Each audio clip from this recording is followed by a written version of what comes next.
মনে করুন আমি যে সানগ্লাসটা পরে আছি এটার রং হলুদ রঙের। এখন যদি আমি এই হলুদ রঙের সানগ্লাস দিয়ে কিছু দেখি তাহলে সব কিছু এটা হলুদ রঙের দেখা যায়। গাছের পাতা পর্যন্ত আপনার হলুদ রঙের দেখা যাবে।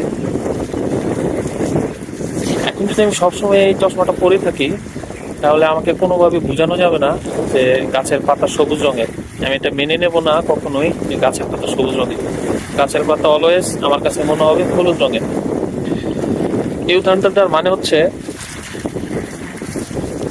আমরা কোন মাধ্যমে দেখতেছি তা ডিপেন্ড করে যে আমরা ওই বিষয়টা কিভাবে দেখবো। সেই জন্য কোনো কিছু দেখার জন্য আমাদের সামনে যে বাধাগুলো আছে বাধাগুলো সরিয়ে তারপর দেখতে হবে।